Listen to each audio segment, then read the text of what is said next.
Olá, ouvinte caçador de mim. Quem tá falando aqui é o André Toledo, encasacado, aconchegado, animado, ao lado de Luciene Soares.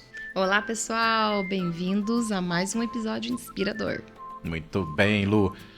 Estamos na quinta temporada, no episódio 44, que vai falar do Ricardo Pasquini, ouvinte. Você já ouviu falar dele? Se você não ouviu falar, não tem problema, não fique aí constrangido. O podcast Caçador de Mim traz nomes muito conhecidos, como traz nomes às vezes restritos a determinadas áreas do conhecimento, e a nossa missão é exatamente essa, fazer com que todo mundo conheça essas histórias inspiradoras de gente incrível, não é, Lu? Exatamente. Lógico, eu conheço Ricardo Pasquini porque eu estava trabalhando exatamente neste meio esse ano. Olha aí, então a Lu vai participar bastante hoje, ouvinte, não estranhe não, tá? O Ricardo Pasquini é conhecido, né, Lu, como Doutor Esperança, e tem motivo e merece esse título tão bacana, né, tão fantástico assim, e tão curioso, então fique aí antenado, escutando para descobrir o porquê que ele é considerado o Doutor Esperança. De antemão, a gente já dá um spoiler aqui, né? Ele salvou milhares de vidas, ouvindo, então merece estar aqui no hall dos nossos biografados, não é, Lu? É isso aí.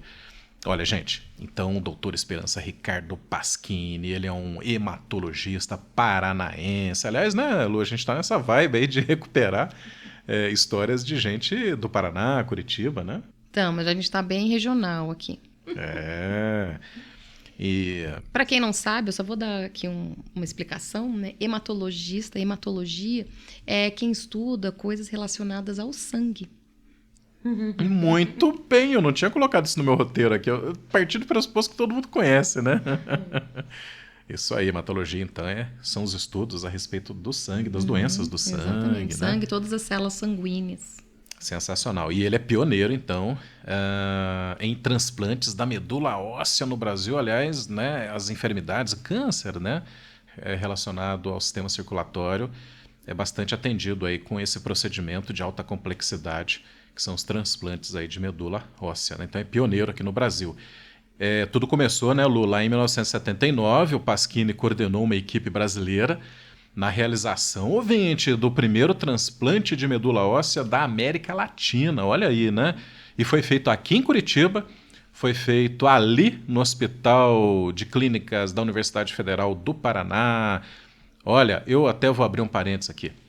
Não é porque eu estudei na UFPR, fiz meu mestrado lá, mas caramba, coincidência ou não, muita gente importante, muita gente inspiradora passou pela UFPR, ora como aluno, ora como docente, ora como pesquisador. Então, alô Universidade Federal do Paraná, os nossos parabéns, o quanto que a gente sente orgulho dessa magnífica instituição de ensino. E de termos sido alunos lá. Também fui aluno da Universidade Federal do Paraná e hoje estou atuando lá como professora, né, do estado, atendendo a essa galerinha, né, de adolescentes que está lá exatamente fazendo algum tratamento, né, e atendo muitos alunos do TMO, do transplante medula óssea.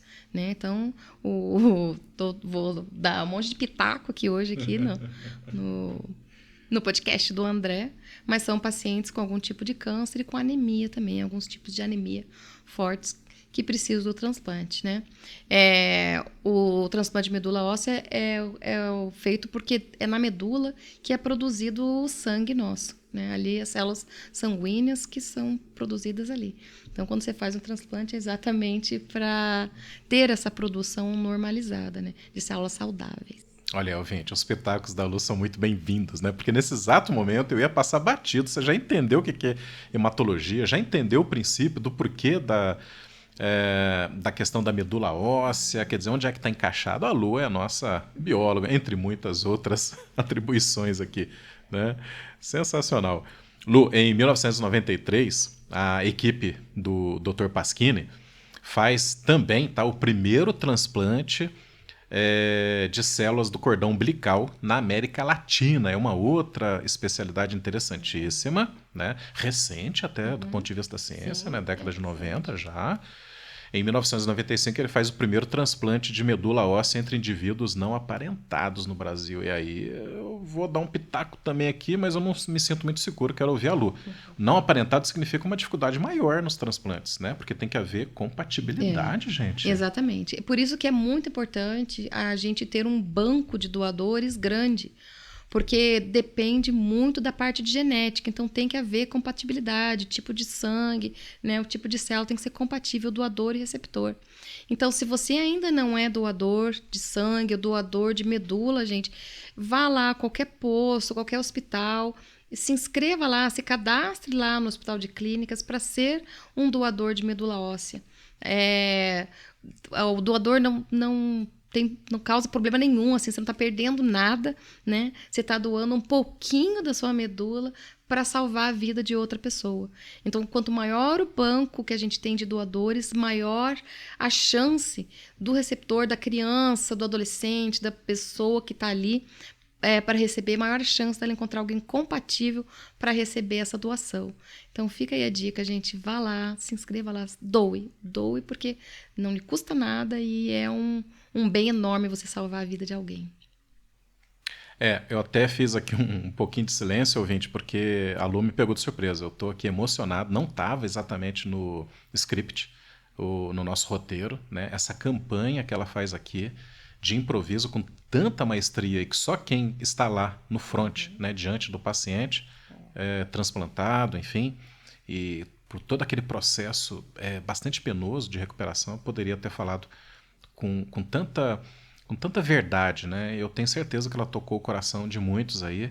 Eu tenho certeza, viu, ouvinte, que você vai se juntar à luta aí do Dr. Ricardo Pasquini. Ele é o doutor do bem e você é o ouvinte do bem, né? Você vai salvar vidas também. Fantástico, muito bom, Lu. E aí não tem jeito, né? Olha só, ele se torna referência mundial no estudo e tratamento de doenças do sangue e do metabolismo. Hoje, ouvinte, o serviço de transplante medula óssea, o STMO lá do HC, do Hospital de Clínicas da UFPR, soma mais de 2.000 procedimentos realizados, gente. Isso equivale, nos dias de hoje, tá, a 20% do total feito no Brasil. Eu acho que é uma parcela muito grande.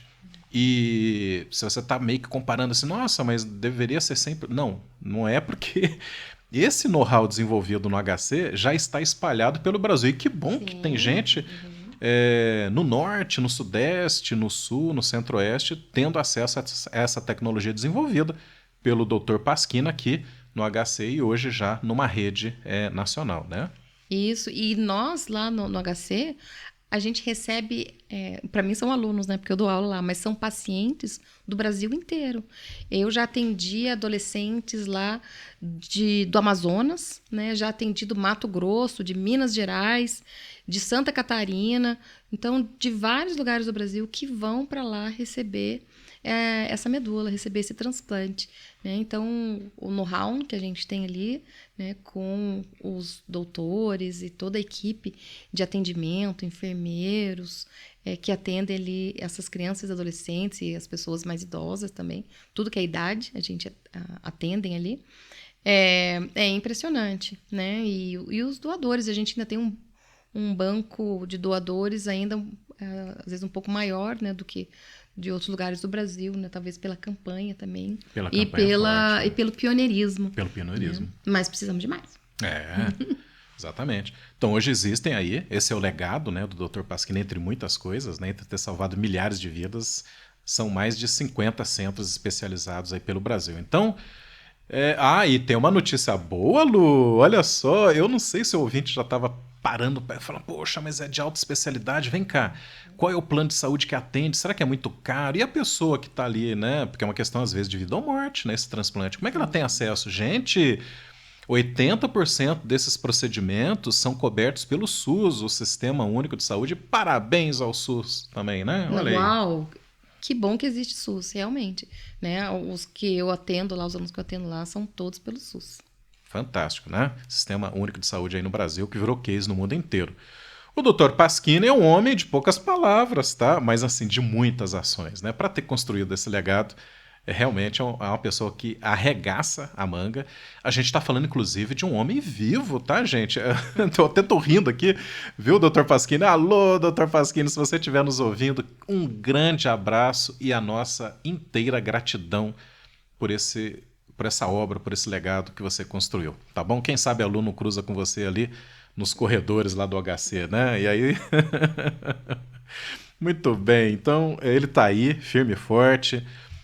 Ele é um homem, o Dr. Pasquini, deixa eu entrar nas intimidades agora, faz parte, tá bom? Ele é um homem metódico, organizado, né? Isso é típico dos grandes cientistas, não é? Exatamente, são mais fechados e um pouco até perfeccionistas, mas tem que ser, né, gente? Ainda mais para trabalhar nessa área da saúde, você tem que ter todo um método e toda uma organização e ser muito eficiente, muito dedicado. É. E ao longo desses anos todos, desde o seu pioneirismo lá na década de 70, ele metodicamente, de uma forma organizada, Lu, ele tem uma gigantesca base de dados com informações detalhadas de cada um dos pacientes que ele atendeu.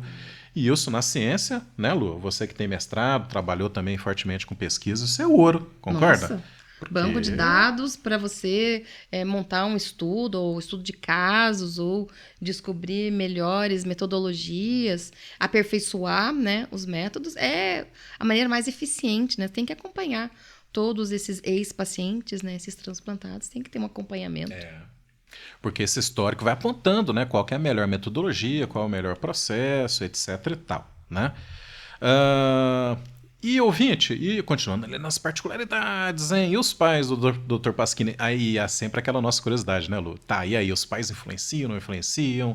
Os pais dão força, não dão força? Como é que é essa relação, né?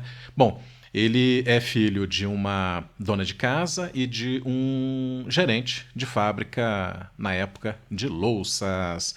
O Dr. Pasquini, desde pequenininho, gostava muito da biologia. Então você vê que não vem exatamente dos pais, que é uma coisa até típica entre os médicos, né?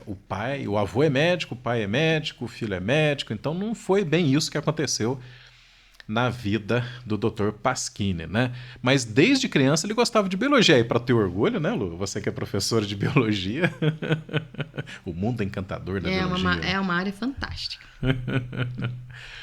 E certa vez, Lu, ele com 4 aninhos, olha só que interessante, né? Ele vira para a irmã, que tinha uns 4 anos mais velha, né? 9 anos, e fala: Olha, irmã, eu quero muito ser médico, tá? Aí a irmã olhou assim, daquele jeito, né? Falou: É uma criança de 4 anos, né? Mas, ouvinte, ele nunca abandonou essa ideia. Ele sempre dizia que queria ser médico. Então, quando você ouvir uma criança aí, quero até a opinião da Lu, tá? Como educadora, a gente tem que se levar um pouco a sério essas determinações de crianças, né? Tem, às vezes é vocação, né? A gente já falou aqui que às vezes é pela paixão, né? Por conhecer aquela área, determinada direção, determinada profissão.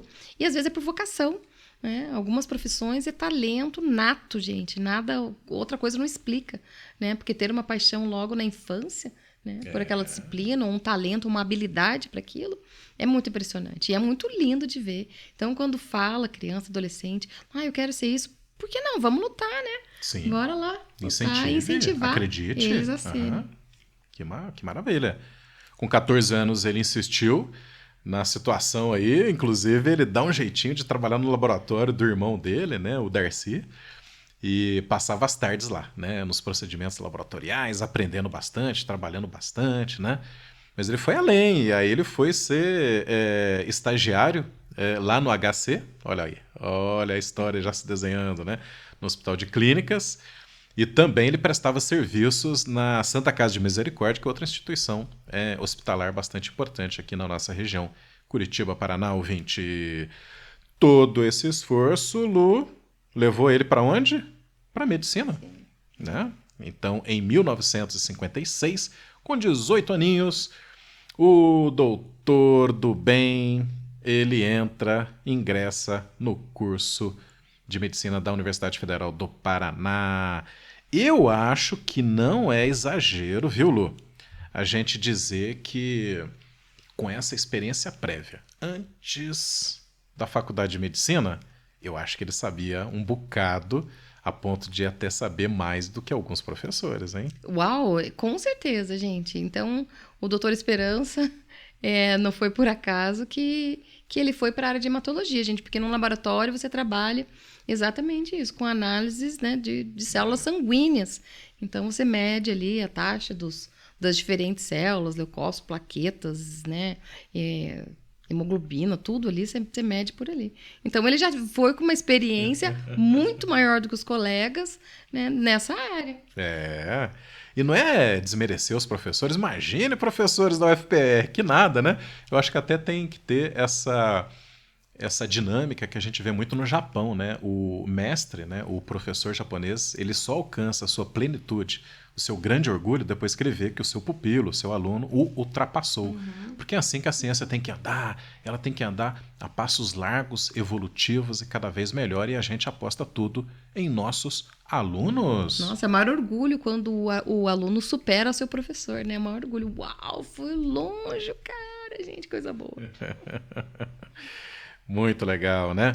E o Pasquini lá como aluno já tinha meio que se decidido aí pela especialidade em hematologia, né? Afinal de contas, ele foi inspirado por um professor, o professor Dr. Paulo Barbosa da Costa, que foi o primeiro hematologista aqui da capital do Paraná. Gente, no segundo ano, o Dr. Pasquini, ainda aluno, né? Não vamos chamar ainda de doutor, né? O Pasquini tá ali, tal, aluno de destaque, né? E ele, então, é convidado para ir ao Rio de Janeiro aprender as novas técnicas de coagulação do sangue, né? Então, ele busca sempre aí a alta especialidade. Ele estava já, nessa ocasião, né, pelo apreço dos professores e tudo mais, já se tornando uma autoridade nesse assunto.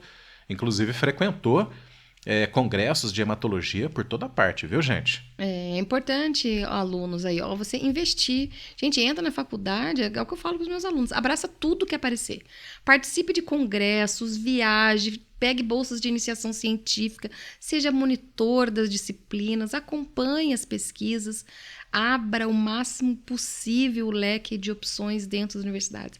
Porque tem muitas opções. Se você tem vontade e determinação, gente, tem muita opção ali de estudo e de especialização ali dentro. Comece a montar o seu currículo ali, gente. Tudo que você puder fazer, faça. Isso, muito bem. E aí chegou a formatura, oba, em 1963, o Dr. Pasquini, agora sim, o Dr. Pasquini está formado, né? E no ano seguinte ele vai se casar com a Francilena Camargo Pasquini, né? Ele teve três... aliás, ela é 3 anos mais jovem e teve 3 filhos com ela. Viu, Olô? Namoro antigo, tá? Não casou de repente, não. Alô, juventude. Foi assim uma expiação de 8 anos ali, né? Iniciou 8 anos antes. Inclusive esse casamento... Ah, doutor Pasquini, eu vou contar, tá? Esse casamento teve um enrosco ali, teve 6 meses de rompimento, mas eu sei que vocês voltaram firmes e fortes para construir essa família linda e maravilhosa, né? Com 3 filhos. Infelizmente, gente, a Francilena, né, ela faleceu em 2019, tá? Mas tá aí, né, os 3 filhos, a Cristiane Camargo Pasquini, ela é professora de inglês. A Lu também é professora de inglês, gente? Yes, we are. Daqui a pouco ela vai me ajudar aqui nos termos em inglês que eu vou ter que pronunciar aqui. O Ricardo Pasquini Filho é dentista e pós-doutor em implantes. Olha aí, alto especialista também na área dele. E o Dr. Marcelo Camargo Pasquini foi aquele que seguiu os passos do pai. Ele é médico e atua no Centro Internacional de Registro de Medula Óssea lá nos Estados Unidos. Né? Então tem uma família então, todinha. Tem uma frutinha que não caiu longe do pé. Exatamente. Muito bem, gente. Agora, as pessoas próximas ao Dr. Pasquini dizem, né, que ele tem, assim... embora agora, né, na melhor idade, né? Eu ia falar na maior e na melhor idade. Ele tem um espírito muito jovial. Ele gosta de jogar um ping-pong, curte lá as disputas de sinuca, né? Aprecia as gravatas e os vinhos italianos. Mas isso é tudo de bom, né? Opa! Vinho italiano a gente também, né? Aprecia. Apreciamos bastante. Música. Eu fui atrás dessa história do Dr. Pasquini em relação ao que ele curte, gosta, né? Música, porque eu consigo identificar muito da personalidade da pessoa pelas músicas e preferências gastronômicas, né? Então, inclusive, quando eu conheci a Lu, eu perguntei, e aí, que tipo de música você ouve, hein? Você gosta de comer o quê? Foi pré-requisito. São pré-requisitos, viu? Dr. Pasquini aqui não me decepcionou. Ele gosta de música erudita, principalmente se for barroco, e eu que venho lá das Minas Gerais, né? A cultura barroca para mim é tudo de bom. Mas ele curte também a MPB, aquela MPB classuda, né? Tanto é, viu, Lu, que ele é fã da Elis Regina. E ele não esquece de um show, né, de um espetáculo, de uma apresentação, melhor dizendo, lá na antiga TV Excelsior, em São Paulo. Nessa ocasião ele ainda era, né, bastante jovenzinho, estava circulando por ali, ainda estava na sua carreira acadêmica. Então, na década de 60, ele esteve lá e viu a Elis interpretar uma canção chamada Arrastão.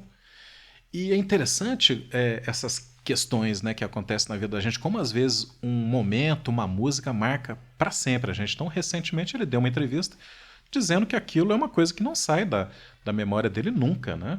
Interessante mesmo, marcou.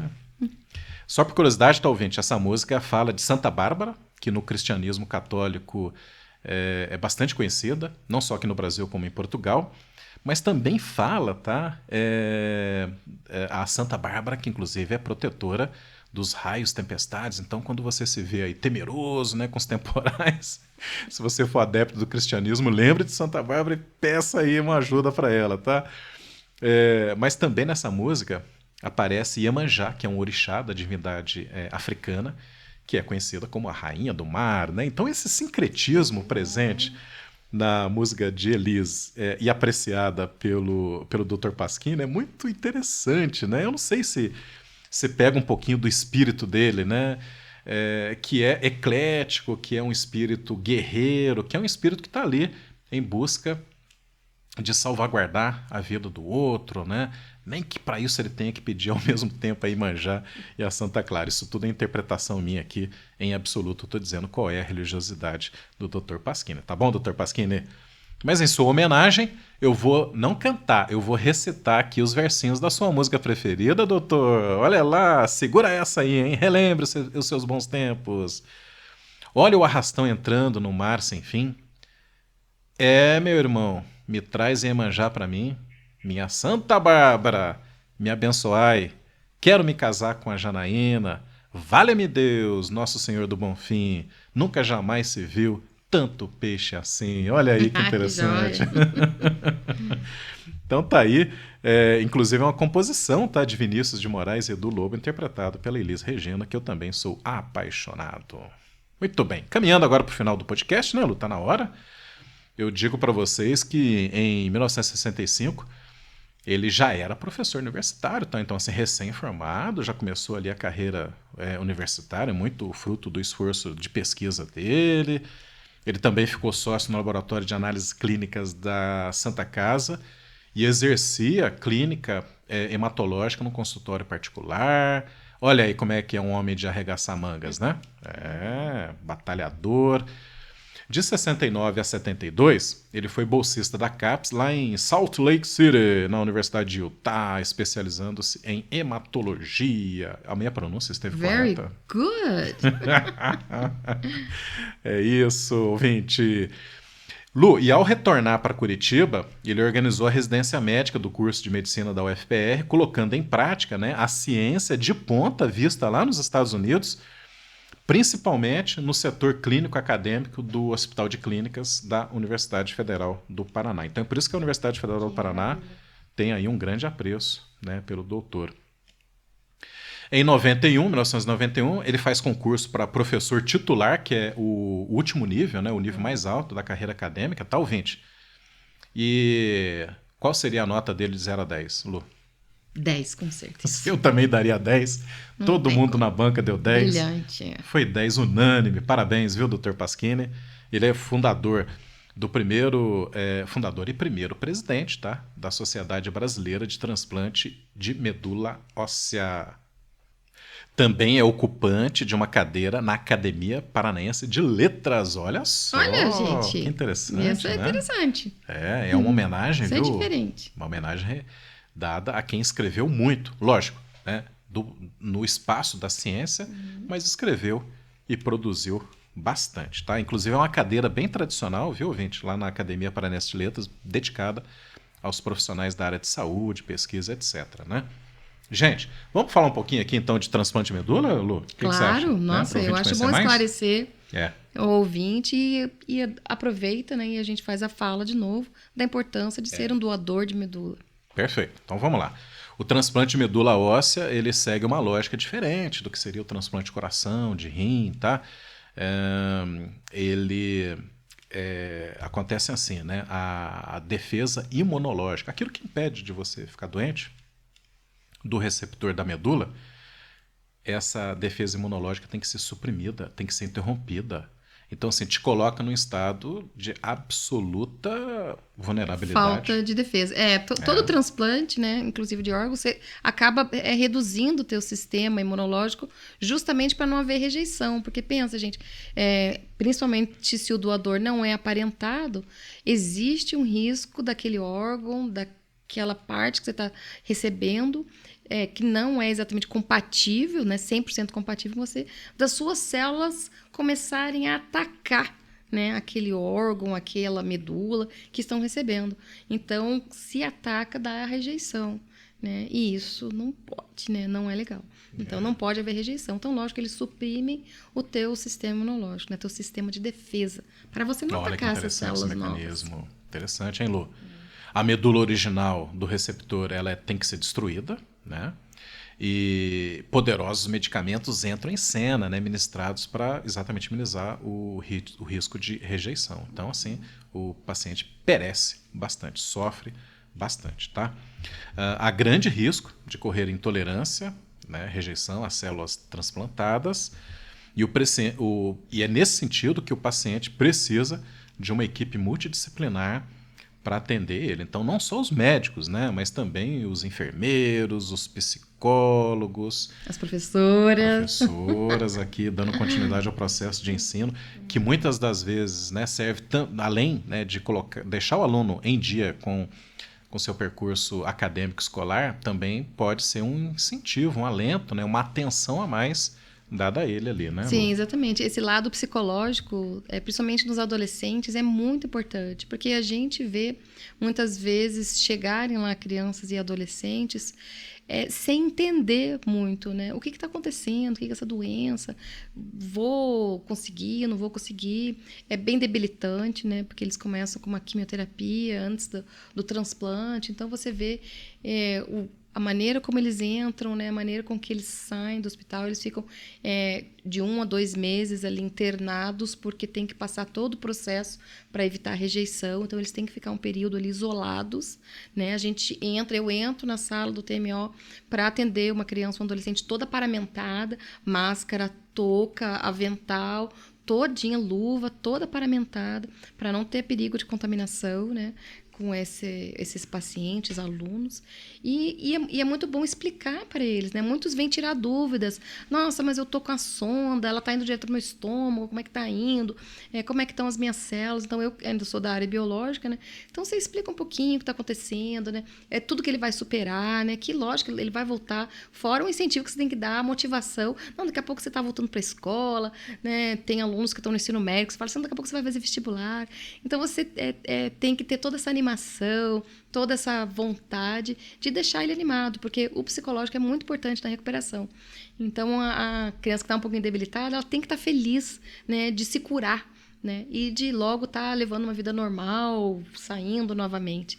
Então, o nosso papel ali é muito nessa área também, e manter a cabecinha ocupada, né, porque cabecinha ocupada estudando, eu já recebi aluna ali, gente, que ela pedia aula toda hora, gente, a menina estava às vezes passando um pouquinho de mal ali, tava meio zonza, né? Vomitava um pouquinho, mas ela limpava ali e tal. Não, professora, pode continuar. Tanta força de vontade. Então, a gente admira muito a força de vontade dos alunos, das mães e pais que ficam ali ao lado de seus filhos ali, naquele internamento conjunto ali, porque eles não podem sair ali do lado e tem que ficar confinado no quartinho mesmo. Então, é muito admirável. O atendimento das enfermeiras é maravilhoso, né? Parabéns a todas as meninas e meninos que atendem ali na área de enfermagem esses pacientes, porque é um carinho e uma dedicação extrema a eles. Os psicólogos, terapeutas ocupacionais, né? Os médicos. É uma equipe fantástica, gente, que realmente dá muita esperança, dá muito conforto a todos que chegam ali. E a gente veio somar. Então, o aprendizado que eu tive esse ano trabalhando nesse espaço ali foi maravilhoso. Agora, vou deixar eu continuar. Senão eu vou ficar falando aqui até amanhã, porque é um espaço apaixonante. Né? Isso que eu ia falar. Meu coração está aqui explodindo de amor, carinho, de muita gratidão. E parabéns, viu, Lu, por você. A Lu que é coordenadora, né, num colégio, de um curso, professora. E além de toda essa carga horária lá, ela ainda escolheu o Hospital de Clínicas da Universidade Federal do Paraná para atuar como educadora lá no ambiente escolar, que é um projeto sensacional. Qualquer hora dessas aí ela referencia um pouco mais para vocês, tá? Então parabéns também para a Lu aqui. É ou não é, ouvinte? Olha, a atenção médica para esse tipo de paciente tem que ser 24 horas, né? Sim. Sem esquecer que a família tem que estar também atendida, porque a família também se fragiliza, né? É complicado ter um ente querido ali numa situação de tal complexidade, né? Vamos encerrar aqui, Dr. Pasquini, essa fuçação na sua vida, tá? Mas a gente precisava e a gente merecia conhecer, e é daí que vem o nosso reconhecimento para com você, tá bom? O Dr. Pasquini, ele está aposentado da Universidade Federal do Paraná, mas ele continua, tá, dando expediente lá toda manhã, principalmente, tá? Provavelmente, viu, Lu, você vai encontrar ele lá no 17º andar, né? Dê um abraço se você por acaso encontrar. Diz que ele já tem um fã aqui, os ouvintes também, tenho certeza que se tornaram fã dessa pessoa incrível. Uhum. E é no 15º que está o transplante hoje de medula óssea. Eu acho que o escritório dele deve ficar ali no 17º, né? À tarde ele vai para o Hospital Nossa Senhora das Graças, né? E lá ele cuida do setor de transplante de medula óssea. Uau! E ele ainda atende 3 vezes por semana no seu consultório particular, gente. Então, o prestígio dele é internacional e é grande. Em junho de agora, né, a gente está falando aqui de 2022, o Dr. Pasquini foi um dos coautores de 2 artigos importantíssimos, né? Na New England Journal of Medicine. É essa a mesma pronúncia? Ai, ai, ai, hein, professora de inglês? Que é, gente, viu, ouvinte, uma das revistas mais prestigiadas, né, no âmbito médico, isso a nível mundial, tá? E agora, em setembro de 2022, o Dr. Ricardo Pasquini recebeu o prêmio internacional pelo pioneirismo no transplante de medula óssea, né, de uma instituição alemã. Eu vou arriscar aqui o meu alemão no Martov Raff Science Award. Parecia mais francês do que alemão, isso aí. Alemão eu acho que é mais sério. Martov Raff Science Award. Aí sim, agora saiu o alemão aqui, ó. E é isso, querido ouvinte. Eu estou muito feliz de ter trazido a biografia do Dr. Ricardo Pasquini, ainda vivo, ainda atuante, embora aposentado. E encheu meu coração aqui de amor, porque não é exagero dizer que o Doutor Esperança salvou milhares de vidas. E isso é para poucos, hein? É fantástico, gente. Pessoa brilhante, celebridade nossa aqui, né? Da nossa região, da cidade onde a gente mora, que dá o maior orgulho mesmo. E um trabalho excepcional, com muitas pessoas agradecendo. Então, parabéns pela escolha, adorei, gente. É muito orgulho estar trabalhando e conhecendo todo esse trabalho aí. Parabéns. Isso. Ouvinte, nesse exato momento está correndo os créditos e agora vem o making off, tá? Quem deu a dica dessa biografia que me deixou morrendo de felicidade foi ela, Luciane Soares. Obrigada. Ai, gente, fantástico. Tchau. Beijos, até o próximo.